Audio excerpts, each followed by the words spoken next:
오늘 함께 보실 말씀은 누가복음 7장 24절부터 28절까지입니다.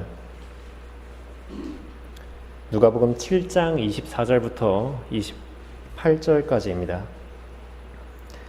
제가 27절까지 읽고 28절을 한 목소리로 읽겠습니다.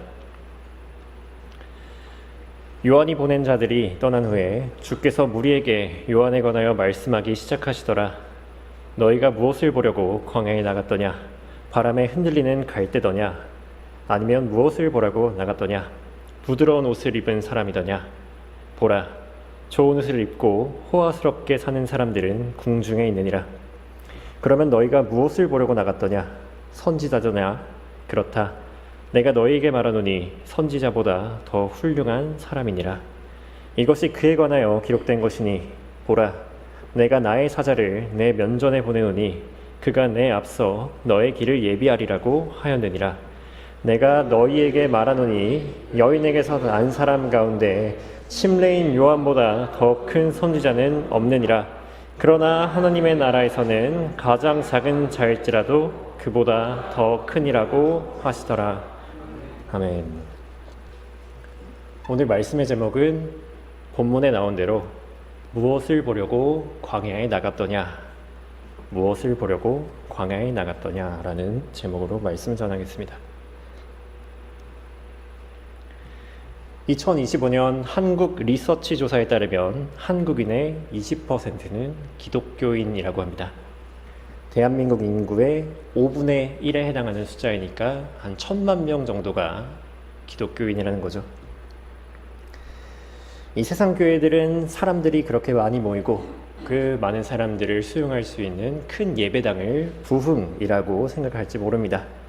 그러나 그렇게 많은 사람들이 교회로 몰린다는 그 사실이 한국 교회가 바르다는 증거가 되지 못합니다. 교회에 수많은 사람들이 몰렸어도 그 동기는 전부 다 같지 않기 때문입니다. 만일 누군가 정말 진리를 찾아왔다면 정말 다행입니다. 그러나 누구는 마음의 평안을 위해, 또 누구는 부모 손에, 친구 손에 이끌려 의무감으로, 아니면 어쩌다 그냥 한번 와본 것일 수 있습니다. 그리고 실제로 한국 교회의 실상을 보면 그런 불건전한 이유들이 태반임을 우리가 짐작할 수 있죠. 그들이 정말 진리를 찾아왔다면 그 교회들이 그런 식으로 운영되고 있지는 않을 것입니다. 오늘 본문은 이러한 실태를 적나라하게 조명합니다. 2000년 전 침례인 요한이 광야에서 외치는 음성을 듣고 유대와 예루살렘 사람들은 광야로 나아갔습니다.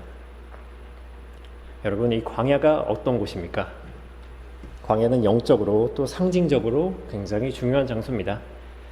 우리는 광야의 의미를 더 깊이 알아보기 위해서 이스라엘 역사를 좀 되짚어 봐야 합니다. 이스라엘 민족은 요셉이 총리던 시절에 이집트 고센 땅에서 거했는데요. 요셉을 모르는 파라오가 취임하자 이스라엘 민족이 번성하는 것을 보고 가혹하게 되었습니다. 그래서 하나님께서는 모세를 통해 이스라엘로 하여금 이집트를 탈출하도록 하셨습니다. 이집트가 무엇의 상징인가요? 이 죄와 세상의 상징이죠. 이스라엘은 이 세상에서 나오기 위해 유월절 어린 양의 피를 발라야만 했습니다. 그리고 홍해를 건너며 침례를 받죠. 이제 하나님께서 약속하신 카나안 땅에 들어가면 되는데 그 전에 반드시 광야를 지나야 했습니다. 그리고 이 흐름은 우리의 구속사적 위치와 비슷합니다. 물론 이 예표라는 것은 교리적으로 완벽하게 일치하진 않지만 그리스도인도 이집트 같은 세상에서 어린 양의 피로 구원받고 또 침례받습니다. 그러나 그렇게 구원받으면 모든 것이 만사형통하고 안식이 찾아오나요? 그렇진 않죠. 갓 구원받은 그리스도인에게 닥치는 것은 광야와 같은 고난입니다. 이 광야는 말 그대로 광야예요. 아무것도 없습니다. 세상과 분리되어 있고 그리고 먹을 것도 없죠. 이스라엘 민족이 매일의 만나를 구하고 반석에서 샘물을 구했던 광야처럼 그리스도인들도 말씀과 성령으로 하나님만을 의지하는 장소가 바로 이 시대의 교회라고 할 수 있을 것입니다. 그렇다면 하나님께서 이스라엘 민족을 광야로 이끄시는 이유를 우리의 지금 신앙생활에도 적용해 볼 수 있죠. 하나님께서는 왜 이스라엘 민족을 아무것도 없는 광야로 이끄셨습니까? 성경은 이렇게 말씀하고 있는데요. 신명기 8장 2절에서는 주 너의 하나님께서 이 40년 동안 광야에서 너를 인도하셨던 모든 길을 너는 기억하라. 이는 너를 겸손하게 하시고 시험하사 내가 주의 계명들을 지키는지 그렇지 않은지 내 마음속에 있는 것을 알려 하심이니라. 그렇게 아무것도 없는 광야는 우리의 마음속에 있는 것을 드러낸다는 것입니다. 마음의 생각들과 의도들을 판별하시는 하나님께서는 우리의 동기를 보고자 하시는 것입니다. 그리고 예수님께서는 요한을 설명하시면서 무리들에게 이렇게 질문하십니다. 너희가 무엇을 보려고 광야에 나왔더냐? 이 말씀이야말로 광야에 나갔던 많은 사람들의 동기를 예수님께서 알고자 하심입니다. 그리고 이 질문은 성경적으로 보아 굉장히 중요한 질문입니다. 성경에서 무언가 2번 반복되면 그것은 중요한 것입니다. 그리고 3번 반복되면 그것은 굉장히 중요한 것입니다. 우리가 예수님께서 마가복음 9장에서 지옥을 3번 연달아 경고하신 것을 보면서 지옥은 굉장히 중요한 것이구나 라고 우리가 느끼잖아요.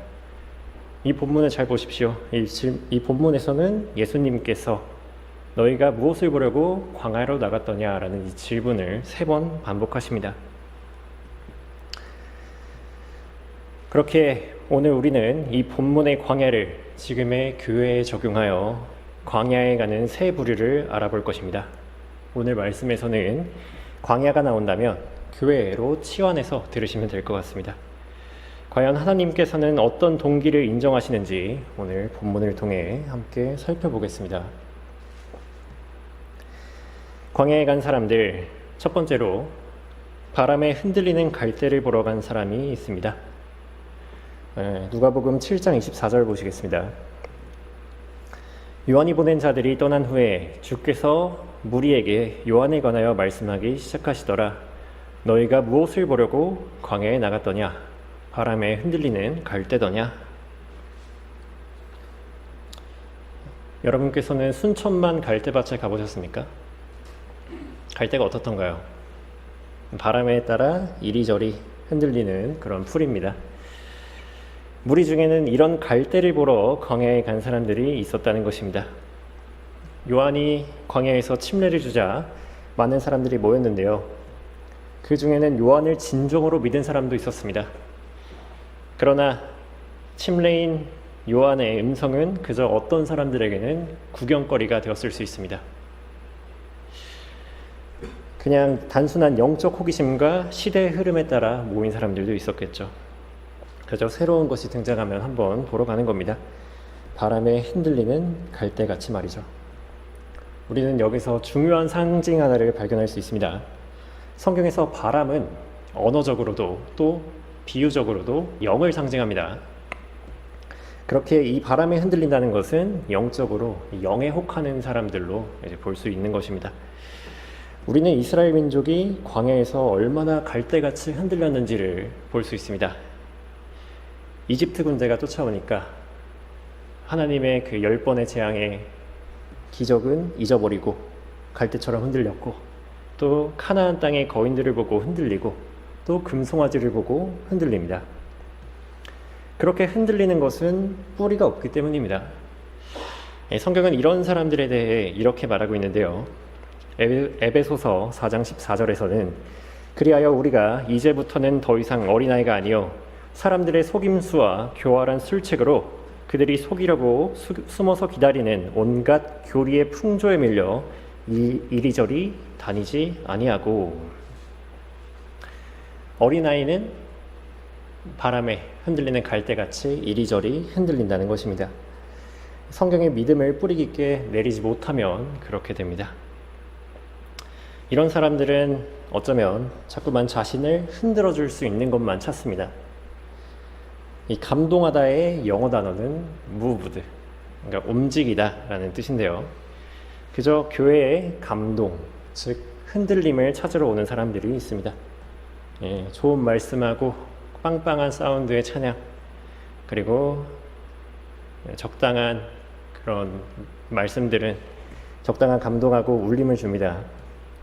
그러나 그런 식의 감동은 유명 강사의 토크쇼나 멋진 오케스트라에서도 느낄 수 있을 것입니다. 이것이 더 심해지면요, 어떤 영적인 체험을 위해서 여러 부흥 집회에 다니고, 그리고 종말론이나 음모론 유튜브 같이 자극적이고 충격적인 것만 찾아보게 되죠. 나를 더 흔들 수 있을 만한 그런 컨텐츠를 찾아다니는 것입니다. 갈대같이 말이죠. 또한 갈대는 우리가 측정의 도구로도 볼 수 있습니다. 요한계시록에서 새 예루살렘 도성을 뭘로 측정하죠? 갈대로 측정합니다. 이런 측량기구가 흔들려서야 되겠습니까? 그렇지 않습니다. 그렇게 이런 갈대가 흔들린다는 것은 기준이 흔들리는 것으로도 볼 수 있습니다. 적당히 흔들리는 그런 것을 바라는 건데요. 우리가 그냥 세상 살면서도 확고한 기준을 가진 사람을 상대하는 것은 꽤나 불편한 일입니다. 까다롭잖아요. 그리고 적당히 타협해주고 유도리 있는 사람들을 세상은 원하죠. 그런 자들은 광야에 와서 자신의 상황과 필요에 따라 타협해줄 수 있는 그런 갈대 같은 사람을 찾습니다. 그러나 하나님께서는 광야의 이스라엘 민족에게 이렇게 말씀하셨습니다. 레위기 19장 36절에서는 너희는 공정한 저울과 공정한 추와 공정한 에바와 공정한 흰을 사용할지니라. 나는 너희를 인도하여 이집트 땅에서 나오게 한 주 너희 하나님이라. 하나님께서는 갈대같이 흔들리는 기준이 아니라 확고한 기준을 가지라고 말씀하고 있는 것입니다. 침례인 요한은 어땠나요? 침례인 요한이 무언가에 흔들리는 사람이었나요? 그렇지 않았습니다. 그는 일반 사람들이 오든 아니면 바리새인과 서기관같이 종교 지도자들이 오든 똑같이 하나님의 공의를 선포했습니다. 누군가의 눈치를 보거나 흔들리지 않았습니다. 광야는 갈대처럼 흔들리러 오는 곳이 아닙니다. 우리는 말씀이라는 굳건한 기초 위에 우리의 믿음이 세워질 때 갈대처럼 흔들리지 않을 수 있을 것입니다. 광야에 간 사람들, 두 번째로 부드러운 옷을 입은 사람을 보려고 간 사람이 있습니다. 누가복음 7장 25절 보시겠습니다. 아니면 무엇을 보려고 나갔더냐? 부드러운 옷을 입은 사람이더냐? 보라, 좋은 옷을 입고 호화스럽게 사는 사람들은 궁중에 있느니라. 이 부드러운 옷을 입었다는 것은 육신의 편안한 생활을 의미합니다. 육신이 편안하죠. 찔리지가 않습니다. 이것은 영적으로 편안함만을 추구하는 사람들을 의미합니다. 죄에 대해 찔리는 설교보다는 좋은 말만 듣기를 좋아하고 대접받기를 좋아하는 사람들이죠. 그런 것을 우리는 부드러운 옷을 입은 사람이라고 하는 것입니다. 그리고 성경적으로 우리는 부드럽다라는 표현이 어떻게 사용되는지를 알아야 합니다. 이사야 30장 10절을 보면요, 그들이 선견자들에게 말하기를 보지 말라 하고 선지자들에게 말하기를 우리에게 올바른 일들을 예언하지 말라, 우리에게 부드러운 것들을 말하고 거짓된 것들을 예언하라. 이 구절에서 찾아볼 수 있는 것은 부드럽다라는 개념이 달콤한 거짓이라는 것입니다. 지금도 부드러운 옷 입기를 좋아하는 사람들은 강단에서 선포되는 부드러운 메시지만을 찾습니다. 긍정적이고 위로가 되는 말씀만 찾습니다. 하나님의 말씀이 선포되는 교회가 아니라 내 마음에 드는 교회를 선택합니다. 그것이 한국 교회의 실상이죠. 한국 교회들에서 지옥이나 죄에 대한 책망 같은 설교를 보기 힘드셨을 겁니다. 어쩌면 오히려 흡연실까지 만들어서 편안하게 해주는 그런 교회는 있을지 모릅니다. 그런 사람들에게는 광야가 아니라 궁중이 어울립니다. 한번 잘 생각해 보십시오. 만일 의사가 다 잘 될 거다 이렇게 말해주는 의사가 있고 병명을 정확히 말하고 아플지라도 수술을 권하는 의사가 있습니다. 어느 의사가 더 좋은 의사인가요? 의사는 환자에게 진실을 말해야 되는 사람이죠. 그러나 의사가 정확한 진단을 하지 않고 환자에게 그냥 건강할 거라는 그런 덕담만 해준다면 그것은 소용이 없습니다. 마찬가지로 내가 믿고 싶은 것, 내가 믿으면 마음이 편한 것, 그게 중요한 게 아닙니다. 하나님께서 뭐라고 말씀하셨는지, 또 진실이 무엇인지 그것이 중요한 것입니다. 그것이 비록 아플지라도 말이에요. 예수님의 말씀에 따르면 부드러운 옷을 입고 호화롭게 사는 사람들은 궁중에 있습니다. 우리는 여기서 한 가지 대조를 찾아볼 수 있습니다. 침례인 요한은 어떤 옷을 입고 어떤 대접을 받았습니까? 마태복음 3장 4절에서는 이 요한은 낙타털로 만든 옷을 입고 허리에 가죽띠를 둘렀으며 그의 음식은 메뚜기와 야생꿀이더라. 낙타털 옷을 입었습니다. 이것이 어떤 뜻입니까? 우리가 이것을 어떤 뜻인지 직관적으로 이해하기 어려우실 수 있다고 생각합니다. 성경에는 굵은 배옷이 나오는데요. 굵은 배라고 하면 우리는 보통 식물성 옷을 생각할 수 있습니다. 그러나 이 성경적인 굵은 배옷은 영어로 sackcloth라고 합니다. 여기서 sack은 자루를 말하고 cloth는 옷이죠. 그러니까 자루 옷이라고 굳이 직역할 수 있겠습니다. 근데 이 옷은 염소털이나 낙타털로 만드는 그런 자루, 그러니까 자루 옷이었어요. 그게 성경에서 말하는 굵은 배옷의 정체입니다. 그러니까 요한이 입은 낙타털 옷은 고급 모피옷이 아니에요. 진짜 찔리고 거친 그 굵은 배옷이라는 겁니다. 요한은 그 굵은 배옷을 입고 회개하라 천국이 가까웠느니라 라고 회개를 촉구한 거죠.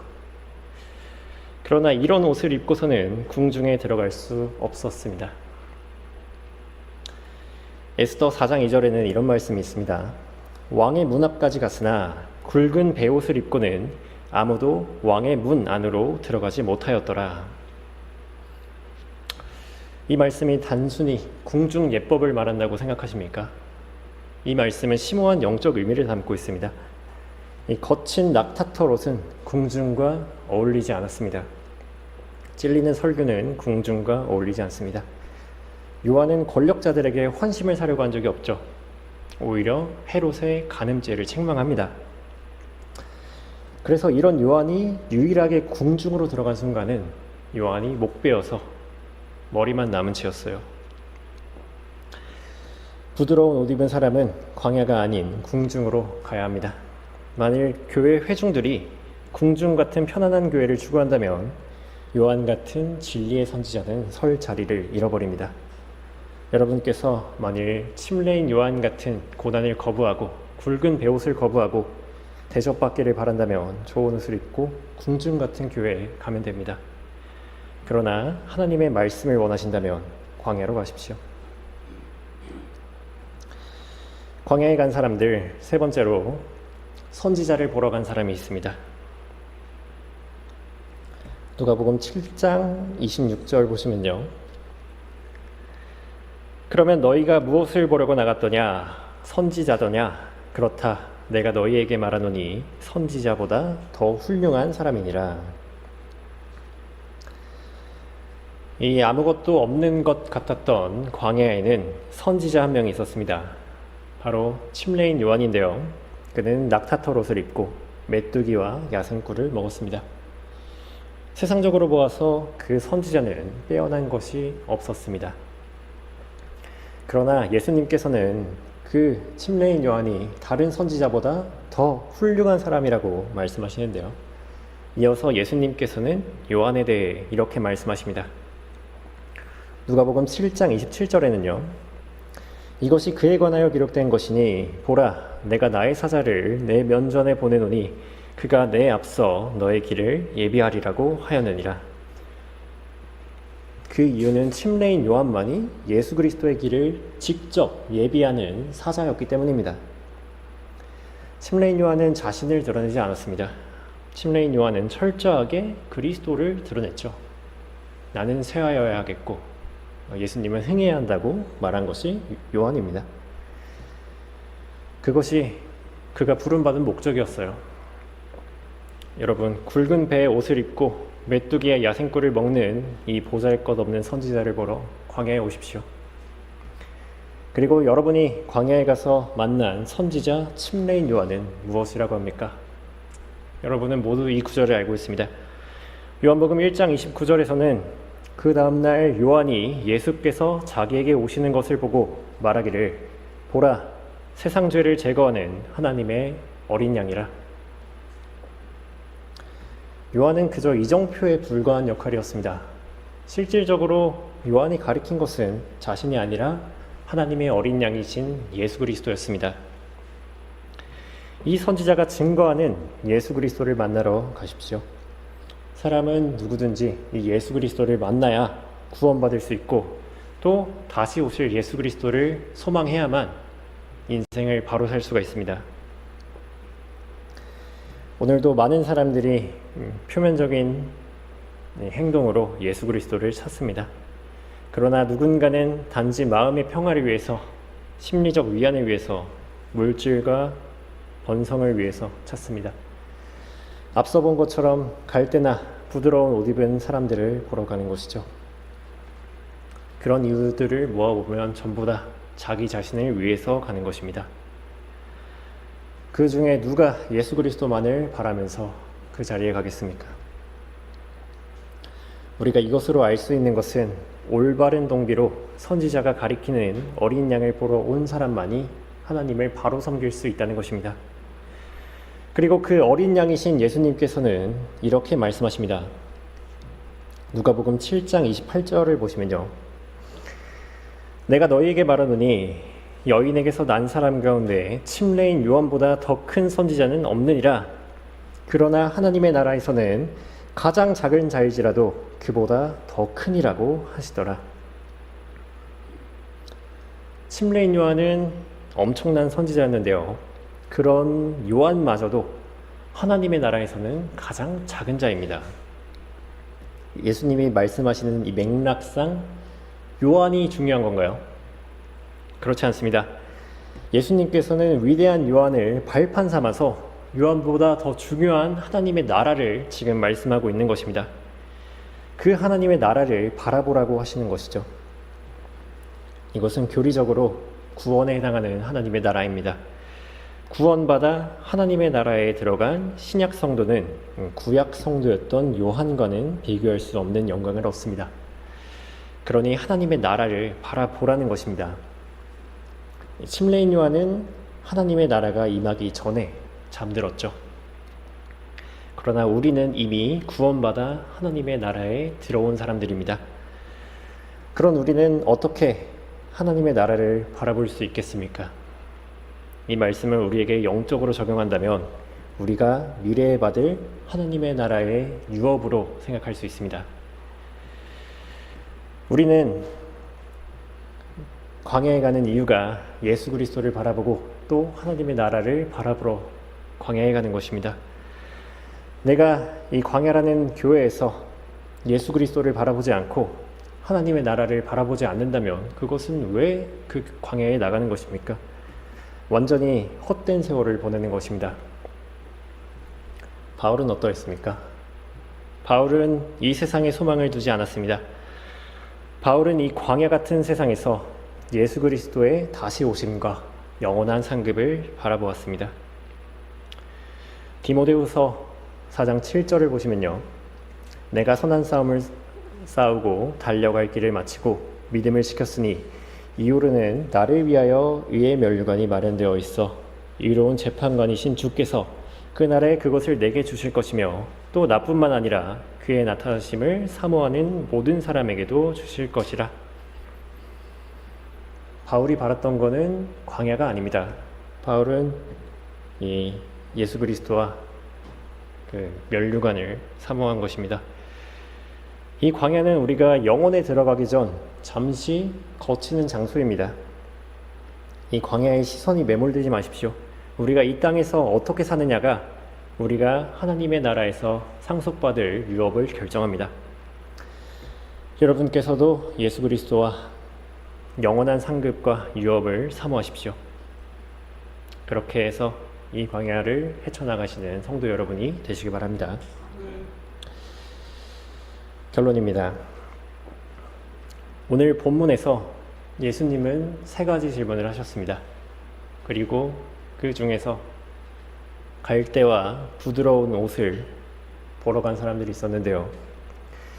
그것은 결과적으로 그대로 성취되고 맙니다. 바람에 흔들리는 갈대와 좋은 옷을 입은 사람들을 보러 왔던 사람들은 결국 예수님 자체를 대면할 수 없었습니다. 그렇기에 자신들이 원하는 예수를 만들고 맙니다. 우리는 함께 마태복음 27장을 보시겠습니다.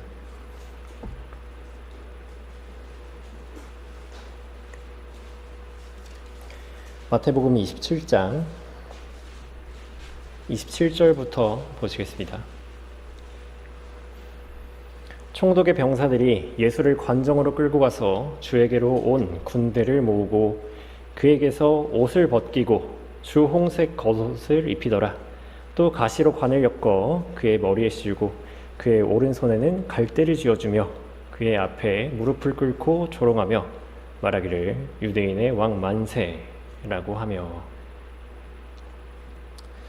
그들이 원하는 왕은 그들의 요구에 맞게 갈대같이 흔들려주는 왕이었고 부드러운 옷처럼 입맛에 맞는 이야기를 들려주는 왕이었습니다. 그렇기 때문에 그들은 자신들이 원하는 대로 예수 그리스도를 조각하여 조롱하고 맙니다. 이것이 바로 잘못된 동기로 예수 그리스도를 찾은 사람들이 도착하는 최종 목적지라고 할 수 있을 것입니다. 그들은 진짜 예수는 십자가에 못 박아 버렸습니다. 그렇기에 오늘 예수님께서 3번이나 질문하신 이 광야를 찾는 동기는 굉장히 중요하다고 할 수 있습니다. 만약 우리가 무엇을 보러 광야에 나갔더냐라는 이 질문을 회피하고 일단 광야에 가면은 그 광야는 고통의 장소가 됩니다. 광야로 이끌고 온 모세가 이스라엘 민족의 원망의 대상이 되었죠. 그처럼 만일 부모 손에 광야로 이끌려온 아이들은 부모를 원망할 것입니다. 그리고 다시 이집트를 그리워할 것입니다. 갈대처럼 흔들리고 부드러운 옷 입기를 원할 것입니다. 여러 사람들이 여러 이유로 이 교회에 왔을지라도 일단 오기만 하면 장땡이 아닙니다. 그렇기 때문에 우리의 동기를 더욱더 살펴봐야 하는 것입니다. 하나님께서는 오늘 우리에게 이렇게 물으십니다. 너희가 무엇을 보려고 광야에 나갔더냐? 그런데 우리 중에 누가 이런 걸 묻진 않아요. 그냥 광야에 갔냐, 안 갔냐, 안 가면 왜 안 갔냐 정도만 묻죠. 광야에 가는 이유를 물어보는 사람은 없습니다. 오직 마음과 생각의 의도를 감찰하시는 주님만이 이 질문을 하십니다. 여러분께서는 오늘 이 수요기도회에 왜 나오셨습니까? 여러분 마음속의 동기는 무엇이며 또 주일 예배에는 왜 나오실 것인가요? 그리고 다음 주에 있을 수련회는 왜 가십니까? 여러분께서는 아마도 흔들리는 갈대나 부드러운 옷 입은 사람을 보러 가시지는 않을 것입니다. 그러나 누군가는 그저 달력에 따라서 기계적으로 갈 수도 있고 누군가는 적당한 말씀과 적당한 찬양으로 심적 흥분을 느끼러 갈 수도 있을 것입니다. 그리고 또 누군가는 그리스도인이라는 적당한 평판을 위해 갈 수도 있을 것입니다. 그렇지만 우리는 답을 알고 있습니다. 앞서 보았듯 선지자를 만나러 광야에 가십시오. 그리고 그 선지자가 가리키는 예수 그리스도를 만나러 가십시오. 믿음의 창시자이시고 완성자이신 예수 그리스도를 바라보러 가십시오. 그분께 경배하고 찬양과 영광을 돌리러 가십시오. 그것이 우리가 광야에 가는 이유가 되어야 합니다. 그리고 언젠가는 이 광야도 끝이 날 겁니다. 예수님께서 다시 오셔서 우리를 공중으로 불러 올려주실 그 날이 멀지 않았습니다. 그 날을 고대하며 영원한 유업을 구하십시오. 그날까지 자신의 동기를 잘 살피며 하나님 앞에 받아들여지는 여러분이 되시길 바라겠습니다.